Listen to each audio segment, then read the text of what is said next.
Welcome to Come to Podcast with my special guest, Armond Wright. And thank you. Thank you for having me. No problem. Can you tell the audience a little about yourself? Yes, my name is Armond Wright. I'm originally from Toledo, Ohio, and I specialize in teaching people how to buy and sell properties using seller financing. I'm originally from Toledo, and my backstory, my grandfather really inspired me to get involved in real estate. I mean, ever since I can remember, he didn't have a lot of properties, he just had like a couple properties, but just the way he went about doing things on a day-to-day basis was just really inspirational. And that's what really inspired me to one day, I use my grandfather as a role model. One day, I want to grow up to be like him, to be a real estate investor. So once I got old enough, I started dealing with a lot of the contractors and whatnot, different issues that we would have with the properties. And from there, I always wanted to have my own properties. So I started off the traditional method at first. I got my credit right, got my money right, and then I started buying properties. And somehow, some way, I figured out a lot of different things. And I had 40 doors. I had a 15-unit apartment building, 4-unit apartment building, and houses all across the city of Toledo. And then back in 2008, when the market kind of corrected itself, I kind of got corrected right along with it, man. And I lost everything. When I say everything, everything. I lost all my houses.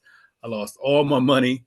My own personal house got foreclosed against. My car got repoed. I went back to work, which is not a bad thing. I went back to work, and I basically had to start over. And my starting over, that's where I really found a mentor, and I started doing these seller financing strategies. And I was able to build everything back up, do millions of dollars in real estate seller financing. And my mission in life is to show as many people as possible how to do this business so they can recession-proof themselves using these seller financing strategies. That's amazing. That's amazing. How do people buy a property with other people's money? I always wondered that. Yeah, it's so many different ways. And that's what I go over in my mentorship program.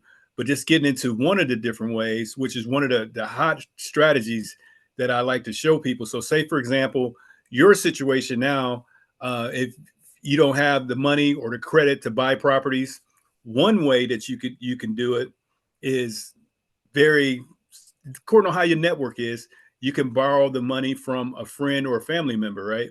And you can buy property that way. Then if you did have the credit, you can use bank finance in order to buy properties. Another way is, say, for example, which is one of the strategies in which I teach, say the seller, you have some sellers that need to sell the house, need to sell, and that's the key. Not someone that wants to sell. People that want to sell may not have the motivation. They got the motivation to get the money, but they don't have some pressing motivation. Like they need to have the money like right now because of maybe a sickness, a divorce, or some event going on in their life. They really need to sell this property. They need to sell it quick. So in a situation like that, you'll be able to either negotiate a situation where you can buy the property or make an offer on the property for a very, very low discount and be able to flip the contract over. That's what a lot of people call wholesaling. Or you could be a situation where they just need to get out under this payment, and you can take over the payments on that property, which we call it subject to, where you're buying the property subject to the existing financing. So you can come in, the financing is already there. This person is in have some issues where they can't afford the payment or whatnot, and you could come in and take over that payment, and that person can go ahead and do what they need to do as far as moving forward, whatever they need to take care of. Then you can come in and take over the payment on the property and acquire that property, where you can either rent it or fix and flip it or whatever you choose to do with it. Okay. That's a couple different ways. Okay, and what about EIN only? What about what? EIN only. Only using your EIN instead of your social security. Yes. Yeah, you want to operate using, you don't want to buy properties in your own name. So like you don't want to buy properties in your own name with your using your own name to buy properties for multiple different reasons. But the thing is, we don't let nothing hold us back. So like you have these different barriers, like say you have these different barriers like buying properties in your own name. When I first started, I bought properties in my own name, and nothing happened. I had 40 doors, and most of them were either in my name or in a company name. So we don't look at the different barriers, but ideally you either want to buy a property in a company name, or what I like buying properties now in a trust. So yeah, we don't want to buy properties in our own personal name, which you was mentioning using your social security number. EIN number would be associated either with a company or with a trust. Now I kind of like buying properties in a trust now. Okay. Yes, I'm trying to get my trust now. I plan on doing movies and so on. So my first movie I plan on trying to do by the summertime. Nice, awesome, man. What's your movie going to be about? Um, 3 guys in a shelter that becomes successful. Okay, I love it. Yes. What are the key benefits of owning financial strategies? How can someone create a passive income stream using this approach? Yes, and that's what it's all about. It's all about creating passive income, massive passive income. So for the most part of my business now, I'm looking for properties, but for the most part, people bring deals to me because of the different relationships that I've established. People bring deals to me, and either I say yes or no. But a lot of times I've had the conversation with folks. They know what the ideal properties that I'm looking to purchase, so they bring properties to me that I look to buy. So the goal is to be able to buy these properties and set them up in a manner where you're getting the residual income coming in every month. So that's the one of the main benefits. So like say for example, every month I get X amount of dollars just coming in automatically without me having to quote unquote work for it. I mean, I'm working for it as far as making sure the payments coming in. If they're not coming in, make sure they get notified that they're late on their payments and things like that. But I'm not out there physically working to bring in that money. So that's one of the main benefits. And then another benefit is that you buying these properties and you building wealth. Like wholesaling, when we put a property under contract and we flip it over, we make some money now, but you're not really building wealth with that strategy. So I teach the wholesaling piece too. That's a part of the bonus strategy. I call it a cash infusion because you can just make money really quickly. But the ultimate goal is to buy these properties, and then when you set them up where the money's just coming in automatically. And I try to set them up on like a 30-year period.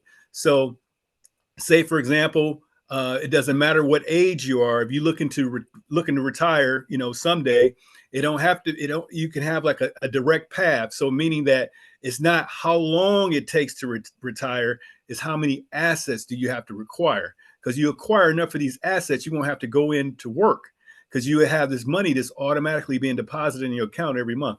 It's a beautiful, beautiful thing. Yes. What are the best states to do real estate in? You can do real estate anywhere in the country. These strategies work anywhere. Now, I like to stick to the areas because I look at it a couple different ways, especially from learning from my past when I lost everything. I look at it from a couple different ways. So not only do I acquire the properties, I like to put a strategy in place so I can pay these properties off quickly. So I own these assets, free and clear, or very close to, free and clear. And that way you're getting that massive passive income coming in every month. So, the Midwest, you can get pretty low properties. Then you have properties in certain states down south where you can get them, but it doesn't really matter of what state. You can make it work anywhere. Like one state, like in California, they got some goofy laws out there, but you can even make it work out there as well. You can work this business anywhere. Okay, because I know somebody that's in Wisconsin, and I know to get a house in Wisconsin, it only costs about $5,000. But in New There we York, go. you need at least $500,000 to get a house. Well, I know some. That's why I mentioned any states. I know it's some people doing. I think Buffalo, New York. Yeah, The some state. Yeah. the little cities in New York. Now, New York. Be pretty challenging there. But Buffalo, New York, and this other small cities. Just like I'm here in Indiana. I don't primarily do too many of them in like Indianapolis, but the other little towns, man, you can come up with a lot of opportunities. And there's another thing too, with the power of the internet. A lot of people focus like being in your backyard, but with the power of the internet, the whole country is your backyard. You can do this business from anywhere to anywhere, as long Yeah. as you have the proper knowledge and training. Yes. Buffalo, New York is basically the boondocks. So if you think about it, so yes, you could buy a house up there, but a lot of people don't want to go to Buffalo, New York. A lot of people don't want to go to Albany, Kingston, Right. because yes, you can get a house out there easily, but it's ghetto, it's violent. You never know what's Right. going to happen when you go up there. And that's another thing too. Like in these different areas, like you know, ghetto, violent. You know, not to say, you know, I'm some Billy badass or nothing like that, but Yeah. I came from a really rough area in Toledo, Ohio. I mean, it was really, really, really rough. I mean, it wouldn't be uncommon that you'd be sleeping. We know we sleep until later on, and you know, later on in the morning to wake up to gunshots and things like that. And you know, we lived there, right? So we lived in that area. So meaning that you can buy properties there because people are living there. So if a person had a choice between renting in that area or owning their own home in that area, they probably would rather own their home than to rent their home. And by you setting up this system, you can allow people who otherwise wouldn't have the opportunity to buy a home, you can show them how they can become homeowners. Mm. And when they become homeowners, they inspire their kids to become, just like my grandfather inspired me to get into the business. Me helping families become homeowners, they're going to inspire their kids to become homeowners. So, and then the other thing too, if you rent a house in the area and the area, you know, is kind of rough or whatever, we just move to a different area. But when you buy a house in a certain area, you're like, hey man, these guys down there doing whatever, we're not going to allow that to happen. Either we're going to go down and have a conversation, or maybe we have to get the police involved and things like that. We're going to take better care of our area because this is our home and this is our area. And you get enough people in that area that are homeowners, that's going to help clean up the area. It's going to clean up the area, have a better benefit for the family, have a better benefit for the kids, and this kind of turning that whole situation around. It's just a beautiful thing. It's like we doing good by doing well at the same time. So we're doing good by, you know, making money, but also we helping out the community and help turning the whole thing around. It's just a really beautiful, beautiful thing. Yeah, you're so right about that. It's just different in New York City. Like for example, Nightchester projects in New York City. Right now, they basically not gonna tear it down, but they're gonna renovate or certain Nightshade houses, especially like around the Hudson and stuff like that. And the people that's doing Mm-hmm. this is Nightshade itself and private developers. But you know these private developers are like, you know, Caucasian people, Right, probably Arabs, Chinese, that it's not predominantly black people that's doing it, even right. though these projects where predominantly black people live. And they are moving people out. They moving people out. They gonna pay for that, but you gotta pay for your own storage. So anything you got in your Mm-hmm. house, you're gonna put in storage. You gotta pay for that yourself for the time frame, or whether it's gonna be 2 years, 3 years for them to renovate. Then they're gonna move people back in, and then when they renovate, they also gonna put like stores and other shopping areas and stuff like that inside the projects. So like Wow. how you see like a condominium, and you see downstairs connected to it, it's a supermarket or something like that. That's how it's going to Mm-hmm. be.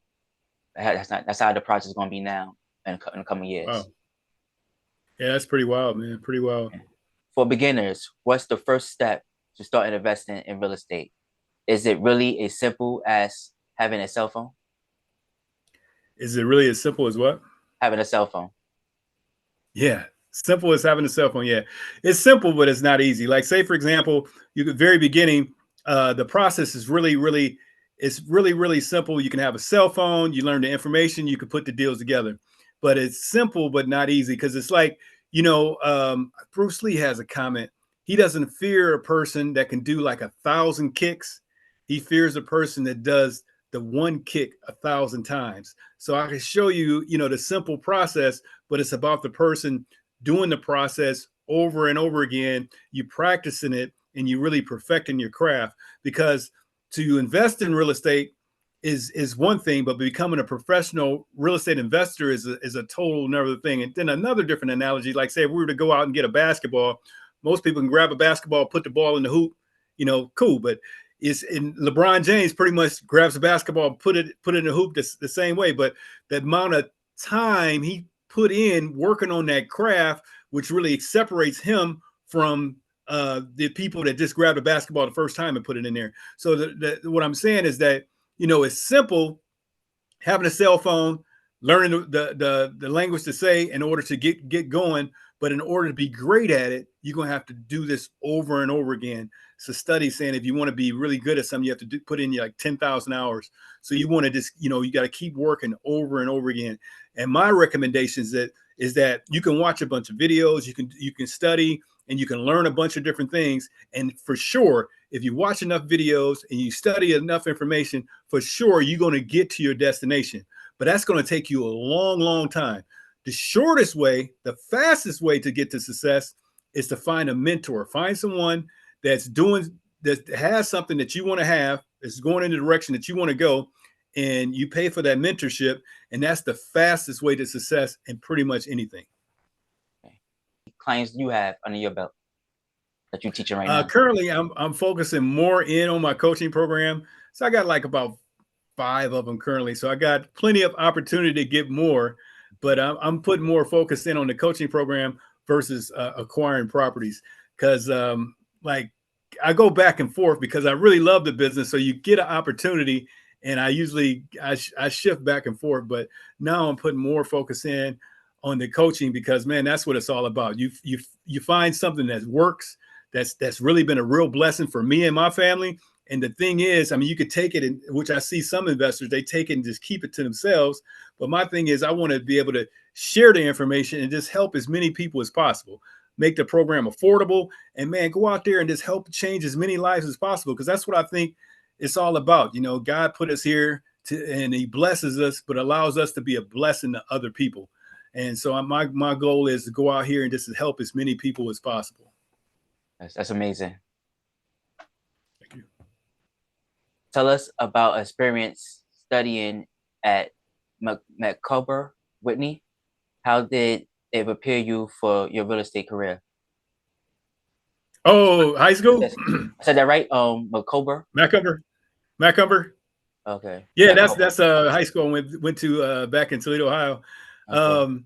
Yeah, my high school education and my university, you know, but college education.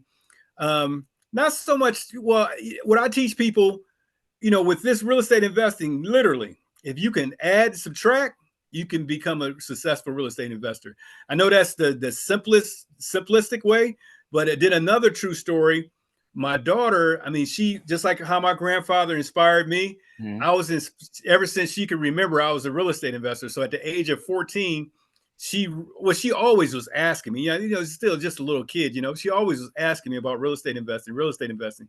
So at 14, she wanted to know like when I'm gonna get her started. I was like, whenever you're ready. And so I said, well, we either can go, it was on the 4th of July. I said, we either can go downtown to the fireworks, or I can sit down and explain everything to you about this real estate investing. I was really looking forward to this fireworks because in Toledo, they have this spectacular fireworks display downtown. She said she wanted to learn real estate investing. So I sat down for hours and she was right with me, you know, staying awake. It was later on in the day, for hours, explaining to her everything about, you know, flipping houses, basically wholesaling.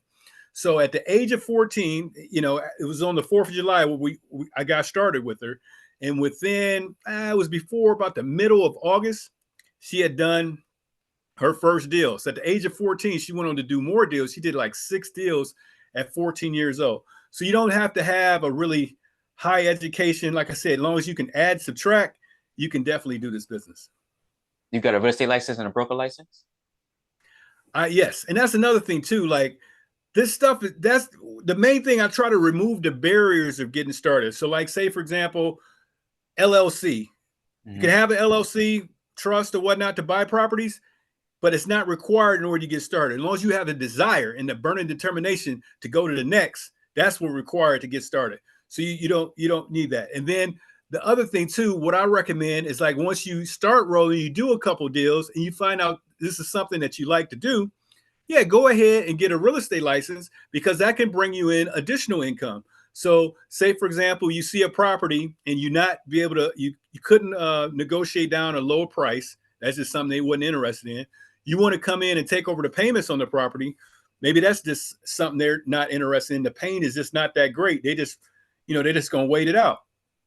You could come in with your real estate license and list the property, and you can still monetize off the property. And say if the property is in another state, you can refer it out to a real estate agent in that area, and get paid a referral fee legally by you being licensed. So yeah, that's another thing too. I recommend that if you get into the business, you like it, you'll go ahead and get your real estate license. Then once you become a realtor for so long, you can go ahead and get a broker's license, because that can bring you in potentially more income. So as I was into it I was several years, I upgraded and got a broker's license. And then with the broker's license, if people know the licensing deal, like your broker's license, you get to keep the pretty much, if you hold your own license, you can keep the majority of the income when you list the property. Then the other thing too, in most areas, in order to have like a property management company, if that's something else you want to add on, have an additional income, you can have a property management company when you're a licensed real estate broker. And what happened was, since I put myself in position, right? So I'm still doing my thing. And I'm a real estate broker. I had a gentleman contact me, and we were going through the process. He's looking to buy some properties, and the guy bought like several properties. And with those properties that he bought, he wanted to refer out to a property management company. And pretty much all the property management companies I knew wasn't too good. But by me having a broker's license and I managed my own properties, I profited off of selling the properties to him. Then also I profited off of managing the properties also. And it was a pretty lucrative deal. We brought in like this one gentleman, right? He called me up. He bought like 100 properties off of me. We made like 1.1 million. Okay. What role does digital marketing play in growing a real estate business? Any specific platforms or techniques you recommend? Absolutely. With the digital marketing, social media marketing world that we're in, I mean, it's so critical. I mean, just like how we're doing this interview right now, the digital marketing world can change your life. And really, that gentleman that brought in 100 properties, how that started when I trained my daughter to do those deals, and I was showing her how to drive. I was showing her how to drive. This was a couple years later. She was 16, so I was showing her how to drive, and she did a video on my cell phone, no fancy cameras or nothing. Did a video. I posted that video up on YouTube. And just the power of social media. The guy seen the video in Dubai, and he contacted me, and he bought 100 houses off of me. That wouldn't have happened no other way other than social media. You know what I mean? And that was huge. It was just 100 houses. I mean, it was a short period of time. We did 100 houses in a year, and like about 70, 80 of those like rehab. So I had crews in like different cities. It was pretty wild. We were in 9 cities, 3 different states. That's amazing. Yeah. What valuable lessons did you learn during the time at the University of Toledo and Villanova University? Yes. University of Toledo. I learned, like I said, I come from the inner city, going to Macomber, and I mean, I didn't make good grades in high school, like really good grades. I mean, I made enough to graduate, but I still, I wasn't like the real bad student, but I wasn't a real good student either. But when I went to University of Toledo, I found out exactly what type of student I was. So one thing, my grandparents adopted me when I was young. One thing that it just instilled in me was that perseverance. You know what I mean? So it don't matter, how hard you get hit or how many times you fall, you just get up and you just keep going. So University of Toledo, it was a true test of that. It took me 9 years to get a 4-year degree. Yeah, it was it was the truth. So that's one thing I would say. The one thing I learned is about, just keep trying, perseverance, studying, networking, and just keep trying no matter what happens. We had one situation. I mean, I am older now. But I had one situation which a lot of people would just be like, man, forget this place, I'm out. My freshman year at the University of Toledo, some people broke into the Black Student Union and just spray painted it. Niggers go back to Africa. Yeah, so a lot of people would be like, man, I'm out, man. And then plus, the grades wasn't on point anyway. Some people would be like, man, I'm not feeling this joint. It wouldn't be uncommon, me to walk through campus and it'd be like maybe 20 or 30 people walking with candle lights with their head down. They going through some and the white folks, they walking with candles with their head down, going through some secret ritual. It was pretty wild, man, pretty wild. So just that mental toughness, man. We gonna get. I know you don't want me here. I know I may not supposed to be here, but I'm here. I'm here. I'm gonna get this degree whether you like it or not.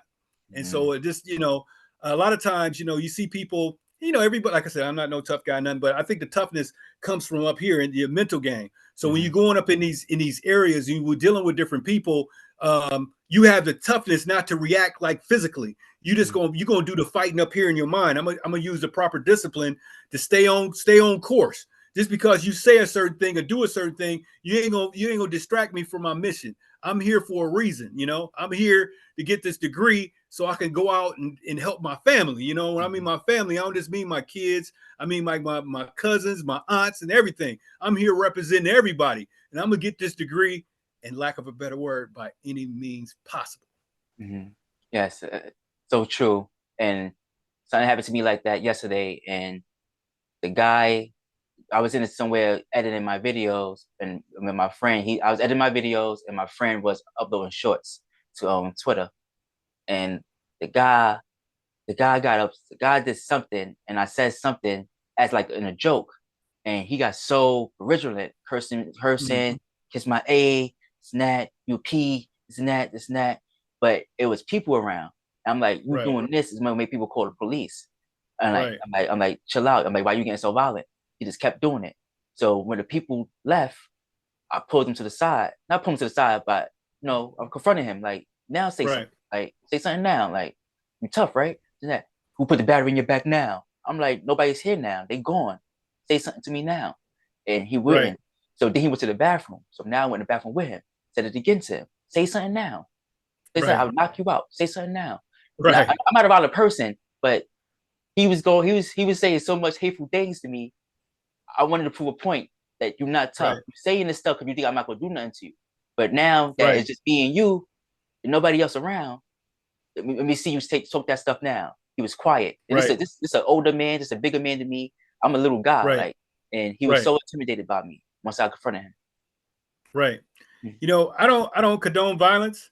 But when situations happen, sometimes, I understand, sometimes, things gonna happen because different people gonna react differently. It's like how you pulled him to the side. He could have caught the wrong brother on the wrong day. Ain't no pulling to the side. Today is your lucky day. You're gonna win the prize. So I don't condone violence, but sometimes it happens. But what I try to do is just always take the high road. You know what I mean? Because you just want to keep your eye on the prize. It's something bigger. I'm going for. But always, try to take the high road. But I know in certain situations, things happen, and I understand in certain situations. I've seen where some guys, say the wrong thing, and a guy just snap, and I understand. It happens, and sometimes things need to happen to send a message to the community to let other people know it's not okay to say certain things. It's not okay to treat people in a certain manner like that, because every action has an equal and opposite reaction, and today could be your lucky day if you don't conduct yourself appropriately. Exactly. How do you handle tenant-related challenges without losing your sanity? Any pro tips for landlords dealing with tenants? Absolutely. If you're a landlord and you're doing real estate traditional way, I encourage you to get involved in my program, because basically it's different. Because like what we're doing is like you dealing with tenants, and really dealing with the tenants with the repair cost of having like traditional tenants. That's like one of the main downfalls of the business, because that just throws your cash flow off. So by you doing these seller financing strategies, you kind of shift that, making the tenants responsible for all the repairs and the upkeep. And it maximizes your cash flow. And also it really helps their relationship that you have with the quote unquote tenant, because you kind of changing the mindset of them being a tenant into shifting it over for them to being buyers. So you definitely want to get involved in the program so we can flip that situation around. So it would be a situation, instead of you being looked at as an adversary, you're really looking at it as a person as like on their team, trying to help them grow and go to the next. Say, for example, I have one guy who's quote unquote tenant, which I helped him get a couple of different properties. So now he has like 3 properties working with me. So now he's not just found a place for him and his family to stay. He's starting to build wealth, put a process in place so he can start building wealth and build his business out like I built mine out. What's the most creative way you've seen someone turn a distressed property into a profitable investment? The most greater way. Creative. Creative. Okay. The most creative way. Let's see. One of the most creative ways that I've seen someone turn a distressed property into a profitable asset. I would say I like to use my own examples because I've got, pretty creative in things. And I think it don't get no better than this. I mean, I guess it probably could get better than this, but one of the examples that I've used, I came across a seller that basically a lot of times you have people doing the business traditionally, unlike what I do, how I do it, and how I teach people to do it. He was doing the business traditionally, and he was just sick and tired of dealing with the tenants, and he pretty much threw his hands up. He just wanted out of the properties. He wanted out. He sold 4 properties for 10,000 apiece, and I just happened to be negotiating another property for 10,000. So I got 5 properties for 10,000 apiece, and that's like that's a pretty a good win, But the way the creativity comes in at, so I got these 5 properties at 10,000 apiece. I have another thing too. Like I said, when you get to network with different people, so I had a friend, and I accessed 100,000 for him. Like 5 properties, only needed 50. I accessed 100,000 from him. So he comes in with $100,000 and only needed 50 to do the transaction, 50 plus closing costs and whatnot. So I got these properties for no money because I accessed 100,000, needed 50. So I went to closing. I signed on the line to get the properties, and I put a nice check in my pocket. Mm-hmm. So I got paid to buy these properties. Where it gets even more creative than that, one property, just one that I acquired, I was able to resell that on terms, and that one property I resold it on terms for 130,000. Wow. Yeah, and that's just one. Another one we did for 80, and then there was several of them we did for like 30, 40. Yeah, so that's one of the most creative ones that I've done. And if he didn't give up, he would have had that kind of money. He would have been making that. What's that? I said if he didn't give up, he would have been making that. Yeah, but what you will find is, and just like anything in life, when I'm, as like I said, I'm a little older, not ancient, but I am older. But what you'll find in your mind, man, how a person thinks is how they are, So you just constantly want to be, just like how we run or lift weights and whatnot. You want to work on your mental game every day. You want to just have a very strong mind. So you want to have a strong mind so you could become more even keel, and also you kind of like you saying you stay awake, you kind of stay awoke. I'm sorry, you stay awoke, and you can kind of see the opportunities coming at you, because this particular gentleman, only thing he's seeing that these things are causing me a lot of pain. Mm-hmm. I'm gonna get rid of them. I'm gonna get rid of them. By me, training my mind and seeing the opportunities, I see this pain as profit. It's a very lucrative situation. So it's the same situation. There's 2 different people looking at it from 2 different perspectives. And once you work on your mind, and you keep taking in the positive information, educating yourself, becoming aware of different ways of doing the real estate business. And information can change your situation. You get the right information, it can take you to the next level. So you just keep, seeking information. Like they say, we seek information from the cradle to the grave. You know what I mean? So we just constantly learning more and more techniques each and every day. And it can really, really change your life financially, health, and everything else. Yes. What's your take on the current real estate market? If it's good to buy or sell or hold? Mm-hmm. Right. So in the past, again, things kind of changed throughout the years. In the past, they say we're in the buyer's market. In the past, they would say we're in the seller's market. Or you would see the people would say, it's a good time to buy real estate, or maybe we should hold off on buying real estate. Once you acquire the right information, your real estate market is what you make it. Because, like, say, for example, if it's a buyer's market, you're going to use a certain strategy. If it's a seller's market, you're going to use a different strategy. So it's all about what you make it. Once you get properly trained, you dictate your outcome. because you're trained, you know exactly what to do, so you'll know how to control your outcome. Just like, say, for example, lack of a better example, well, a really good example, Floyd Mayweather. Floyd Mayweather and fought many boxers. It didn't really matter who jumped in the ring with him. He gonna figure out a way to win. He can be bigger, he can be stronger, he can punch harder or whatever. He gonna get in the ring and figure out a way to win. Just like this real estate market, it don't matter what the market gonna do, because you're gonna be so trained, so disciplined on your skill level. No matter what area you go into, you're gonna figure out a way to win because you're trained. You're a trained professional, so you can drop you off in any area. You're gonna know how to get down with the get down. Mm. Yeah, you're so right about that. Is there a will? There's a way. Yes, yes. How can an aspiring real estate agent build a strong network and attract clients? Any network hacks? Hacks? Yes. Right now, you know, the traditional things as far as going to your different real estate meetups. If you have a real estate RIA group, Real Estate Investment Association Club, you want to kind of be a member of that.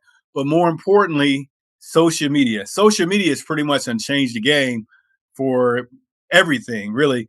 You get more active on the social media. Like, say, for example, you know, you got your YouTube, your Facebook, your Instagram. Now we got TikTok and the different social media platforms. So people be aware of you. The more people, like I know Grant Cardone has a phrase where he says, the more people know you, the more people going to flow you. People do business who they like and they trust. So the more people that know of you, the greater possibility of you doing business with people. And that's another reason why I'm trying to get on these different podcasts to introduce myself to more folks and to help people too, but just to kind of raise the people awareness is what's possible. But you just want to be out there where people can know you. The more people know you, the more the probability of you doing greater in business. Yes. Yeah, I'm trying to do that now, networking part. It's easy to get guests, especially on Facebook, but I'm trying to get celebrities. I only have one celebrity so far, and that was Monique Glover.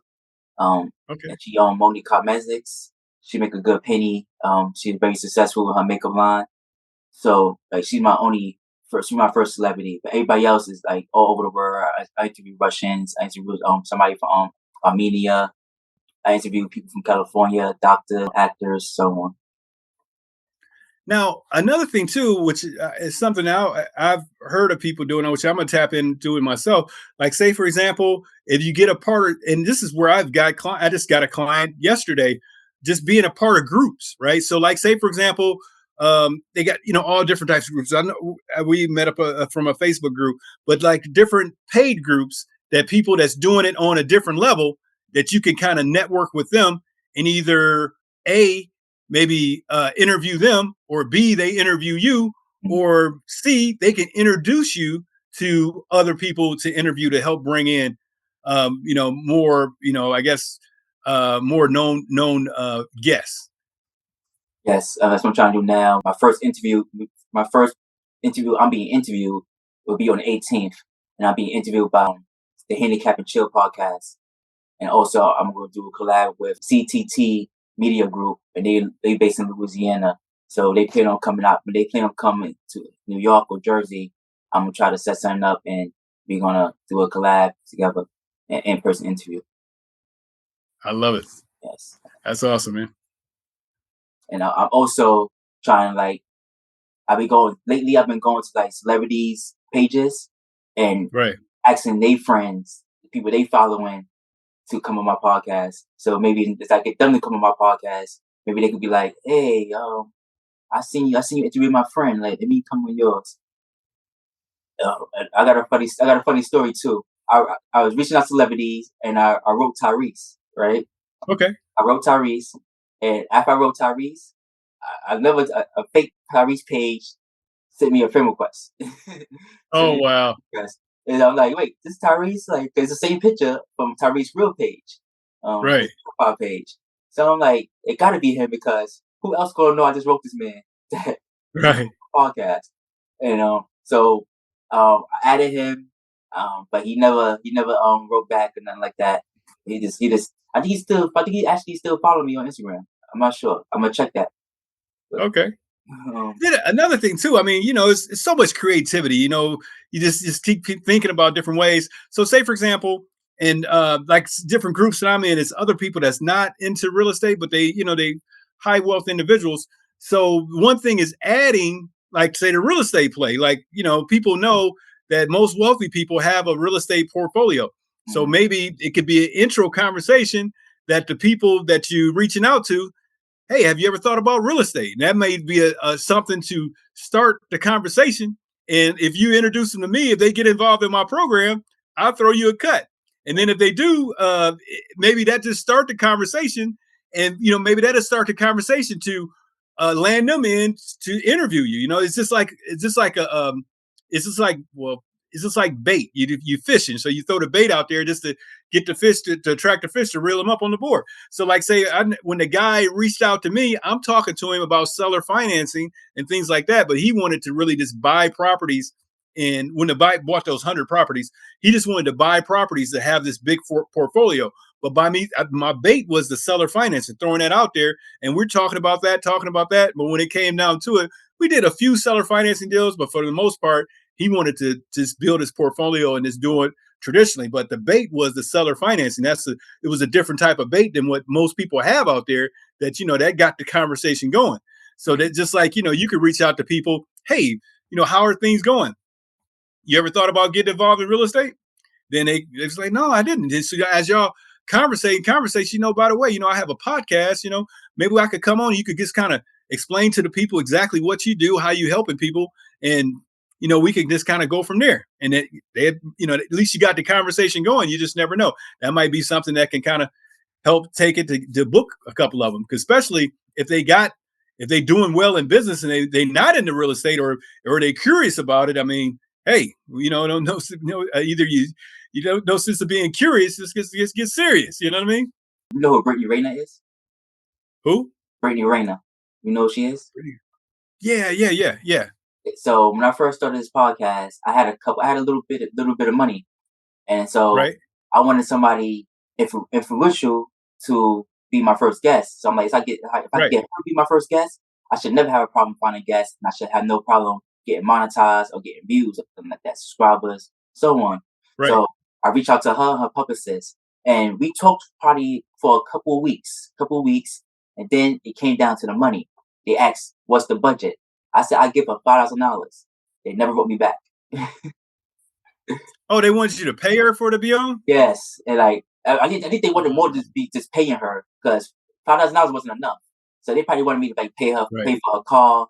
They probably wanted me to pay for a hotel, a plane ticket, or whatever. Oh no. I'm like $5,000 should be enough, but I guess it was enough money for her to be my first guest. And I told them, I was like, look, I want you to be my first guest. So they knew that. Right. They knew I had no guests at all. They knew I was just starting out. So, but if I said the $5,000, they never wrote me back ever again. Wow. Man, just to get the subscribers up, it's a couple of different things too. Like say, for example, different people like local businesses or whatnot, or however you want to target, maybe local businesses or black businesses or however, just to get people who already have a following. And the only thing you ask them to do is two things. One, we want to do the interview, but the second thing, how we can help work this thing, I need you to share this out on your social media. I'm gonna share it out on mine. That's going to increase your subscribers that way because you tap it into other people's audience. Then once you get enough subscribers, and then you can you get that monetization play in. Like I've got this many views, and maybe you can get somebody to sponsor. You know what I mean? Or get a few different sponsors, or you could do like events, like because this thing I'm planning on pushing. I'm pretty sure it's other people that have programs they looking to push too. You can hold an event that either can be free event or better yet, a paid event. You host an event, you get, the people coming in, you can make X amount of dollars. You can have people sponsor this in-person event, and then you can negotiate where you get so much money off of the sales that's made at the event. And you can just hold these events, like not just in your local area. If you could hold these events all around, you know what I mean? From anywhere to anywhere. You could be putting on the events, you get the venue or whatnot, you get the right type of sponsors, you get the right type of vendors in there, and you set it up where you could make money all the way around. And then you could do podcasts on that, whether it's in person or you could do the podcast virtually or whatever. Yeah, it's all about the creativity, man. Just so a man think it, you can create the reality. You think it and then you just change it, you just keep working on it until it become a reality and make it real. Thank you for that advice. Hey, you're welcome. What's the biggest misconception people have about real estate investing, and how can we debunk it? The biggest misconception people have about real estate that they need to have money in order to get started. That's the biggest thing, or they need to have good credit in order to get started. Really, you just need to have, just like anything else, you have the desire, the will, the determination. If you want something bad enough, you want really want it, you can make it happen. So you don't need to have the money. I went over a couple of different examples where you don't need the money to get involved. And the same thing with the credit. You don't need credit to get involved. You just need to have what you need to have, the desire, and then you need to have the right information. You get the right information. I recommend you having a mentor, but you get the right information. I do have a lower ticket program that you can get into, with really just like a cost of like a couple of dinners, that it can really just get you started. But you get the right information and you have a desire, determination to go to the next, it can happen, especially with the social media marketing. I mean, the sky is really the limit. Share a funny and memorable experience you had while showing properties. Oh man, showing properties. Oh, well, things get kind of things get kind of different. You know, you get to having some success, and things get kind of different. I got one bad experience, and I got one, I don't know, kind of funny experience. The one bad experience is like, you know, you get started in the real estate investing. So I'm doing okay. I'm buying properties, I'm selling properties, I'm doing my thing, you know, and but when I was doing when in the journey of doing those 100 properties, we started making a considerable amount of money. Like we had a lot of money coming in. I'm talking about at one time we were up to like 150,000 a month. It's crazy amount of money. And it's not like, you know, I'm bragging on the internet. I got my money just posted everywhere, like, hey, this is what I'm doing. But people see that, you know, you got X amount of people working for you, and, you know, you making some money. So it happened to, I was showing this property. I'm going to look at a property to purchase. And you know, one thing you do, I mean, it's not like a really a book on this or nothing, but, you know, just good old common sense. I was talking to a gentleman. He's like, yeah, man, yeah, come on over to take a look at the property. Pull around in the back, man. We're gonna start in the basement. Nah, man. Nah, nah, nah. I mean, you know what? Matter of fact, you know, I'm not even interested in that property anymore. Oh, why not, man? It's a really good deal. We just gonna start in the basement and we're gonna come up. Like, no. So that would have been a horrible, horrible situation. If I'd have pulled around the back and started in the basement, I'd probably be still sitting there in that basement. So that's that's a bad example. Now, a good example, well, it's not a good example. It's really funny. I had a lady, it was a couple, and the guy wasn't working, the lady was working. She was a CNA, and she wanted to, you know, get a nicer place. So what I usually, you know, if you have a place, you want a nicer place, you know, I show you the nicer place. So she's like, okay, I'll just come by there when I get off work. I was like, cool. You know, I knew her husband or her boyfriend or whatever. I knew him, and I said, cool, I'll meet you over there when you get off work, and, you know, you take a look at the place. I don't know, it's about maybe 7:30, 8 o'clock. So I opened the door and, you know, show her the place. I open the door, I walk in, I'm bend down and look at my cell phone. I'll turn around, the lady was undressed. Oh, wow. Nice So lady, nice, good looking lady. absolutely. Yeah. So yeah, so that was an interesting situation. So I had that situation happen. Then I had another situation too. A lady wanted to show me a property, and uh we go in, and the property just wasn't, you know, it was okay, but I just wasn't screaming to me deal. So the lady leaned back and pulled up her dress, and it was interesting. It's interesting. This business can go all different types of ways, man. But those are probably the one of the two of the most. I had some other situations too, but those are probably three of the most different type of situations that I've had in the business. Okay, since you just told me about the funniest and the most memorable, what's the most unusual property you have ever sold or helped someone buy? Okay, the one most, because I had a long streak, and this really just happened to me last summer. I've done literally like well over 1,000 of these deals over the years.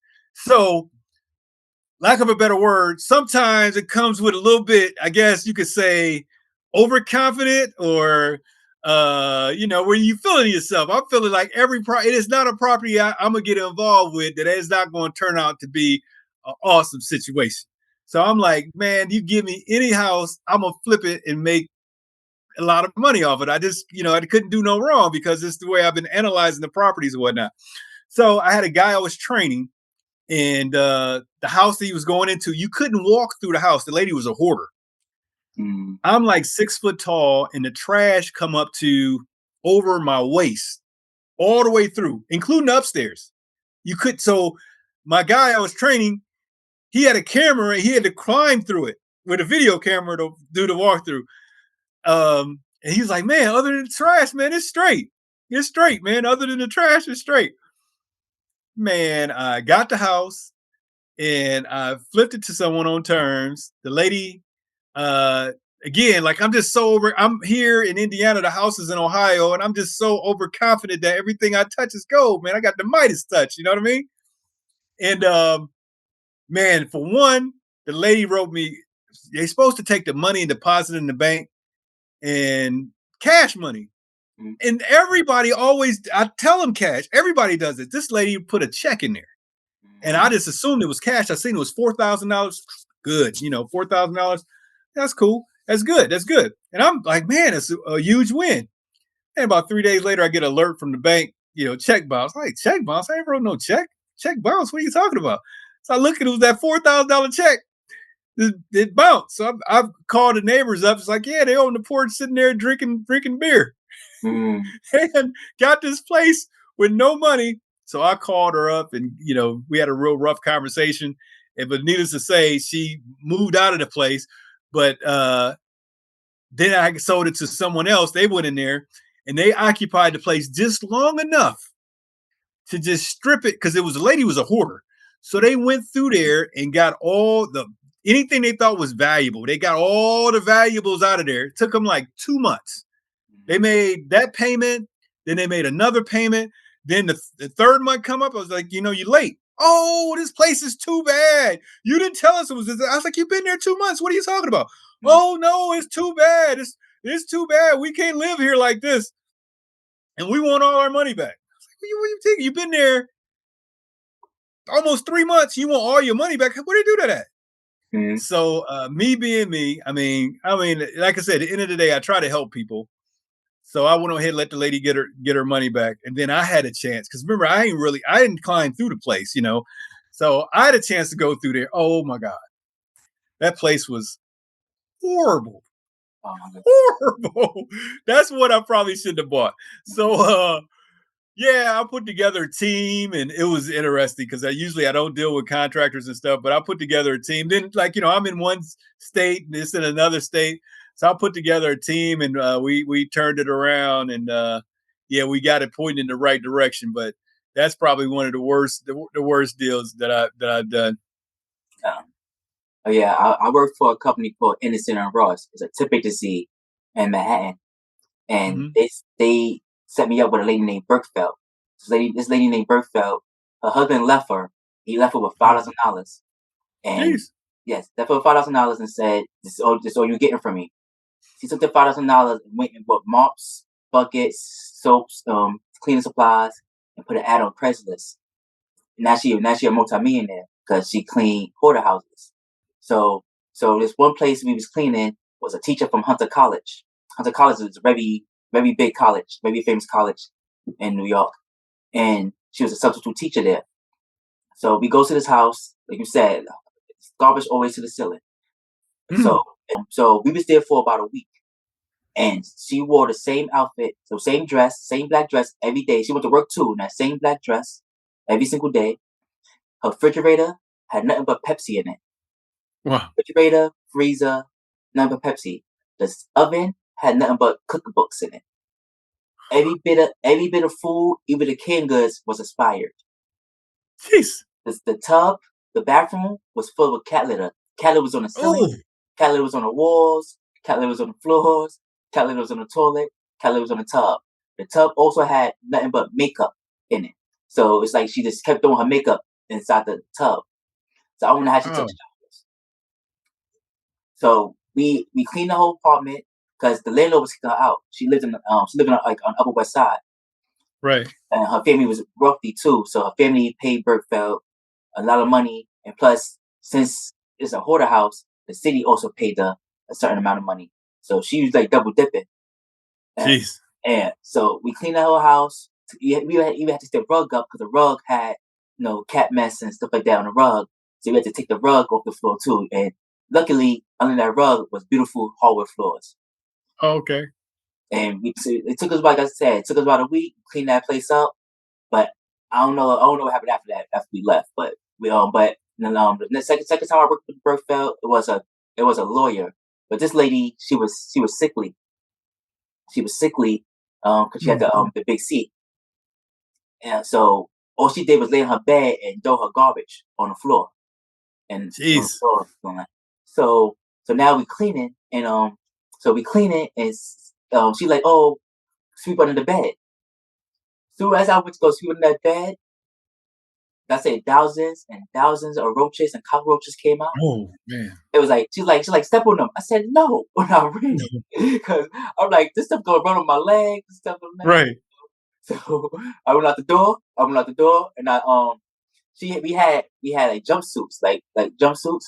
So I taped the jumpsuit around my sneaker or boot, whatever I had. Right. So now nothing can run up my legs and something like that. And I tape around my wrist too. So Jeez.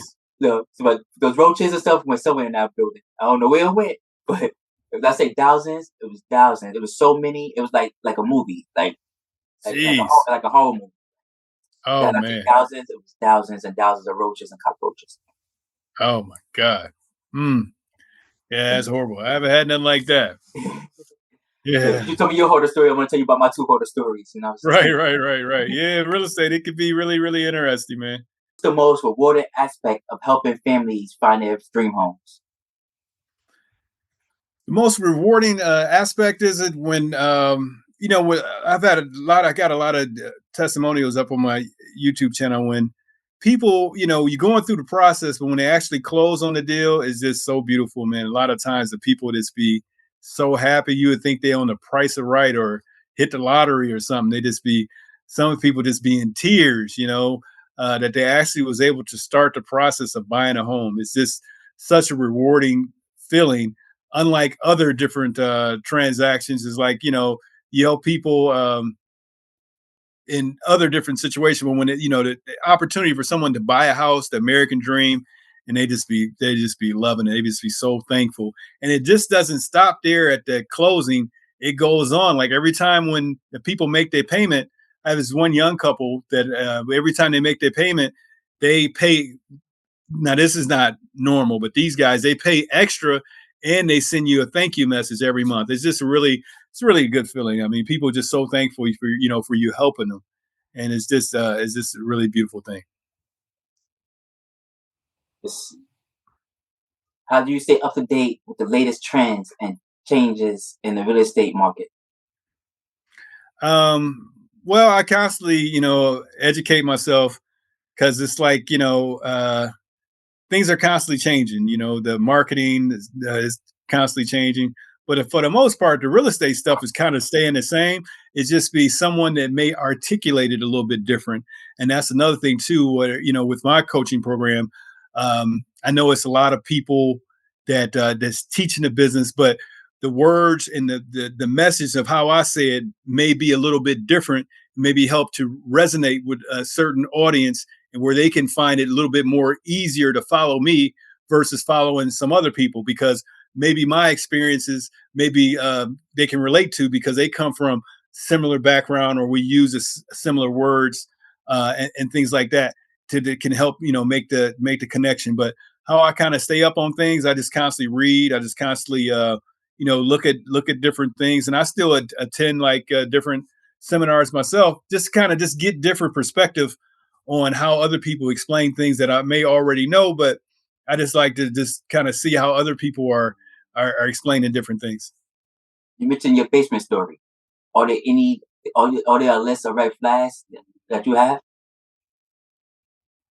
Is it red flags? What was that? You mentioned your basement story. I mean, the guy tried to get you to go down to the basement. Do you have a Yeah. list of red flags Yes, yes, absolutely. I believe, God give us intuition. So if you feel a little uneasy about something, yeah, follow that. You know what I mean? Yeah, listen to your gut feeling. I even use that, like, say, for example, when I'm looking to deal with a certain buyer or a certain seller, I usually go with my gut. My gut tell me, hey, this is not good, then it's not good. So say for example, if I'm looking to buy a house, in which I talk about the seller financing strategy. Say I'm looking to, I'm talking to a particular gentleman, and we're talking about me taking over the payments on a particular property, or do some type of creative financing. But our first interaction is like real rough, the guy cussing at me or just acting real strange.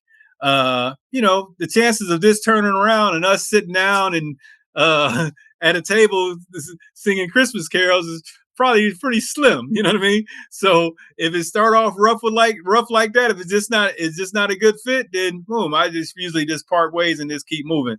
So I just listen to follow the senses that God gave you. That feel kind of uneasy, just keep it pushing. That's just kind of how I go about things. I'm not so much of a person that is going to spend a whole lot of time with a person trying to get them to change their mind. If they're not on my wavelength, either I say, hey, would you like me to call you back in a couple of weeks to see if anything changes? They say yes, I will. If they say no, it's over. It's a wrap. So yeah, I just kind of just follow your gut. What legacy do you hope to leave in the real estate world? My legacy I hope to leave is to be able to impact as many people as possible. I want to show people that anyone can be successful in real estate. And I want to show them that not only is it, I use the term easy, but I mean like easy compared to being like a brain surgeon. Like say if you was going to be a brain surgeon, you're going to make X amount of dollars, but you got to put in a lot of work to be in that brain surgeon. But this real estate investing, you could get into it, but in order to be great, in order to make the money of the real estate, I mean, the brain surgeon, you have to put in the hours. You willing to put in the work? I mean, the sky's the limit with this thing. You could take it and run it all the way up. And now with the power of the social media, you could document your journey. You could be like, hey, this is me. I just signed up into Armond Wright coaching program. This is me on day one. Haven't made any money yet, but I'm just letting you guys know I'm in this thing and I'm in it to win it. And you can just kind of document your story all the way through. And before people will be following your journey, and then you put in the work and you go to the next. I mean, you're gonna have the people not just following your journey. You probably have people want to, pay money. Man, how did you do it? They're gonna want to know how did you do it? And so I just think this business can be it could be a tremendous blessing to as many people as possible, which I've been doing here lately. Like when someone signs up with me, I've been offering to train their kids as well. Because like I said, my daughter, she got started when she was 14. So I had a lady sign up with me yesterday, and her 13-year-old daughter and her 16-year-old son, he's going to train as well. And I do that with no additional charge. Any last words? Man, I just hope this helped to inspire people to get involved in real estate. I strongly encourage it. And it's not like this is something that I don't want you to do someday, one day. It's something I want you to do today. So if you're interested in getting involved in real estate, you can find me online, armondwright.com. I think you got the link to my website. Or one of my websites is fasthouseflippingsystem.com. And I have another one, Armond Wright, the number 1.com. So it's armondwright1.com. You can follow me on Facebook, Instagram, and man, I'm here. I'm here to help as many people as possible. If you're looking to get started in real estate investing, or if you experienced real estate investor looking to go to the next, man, hit me up.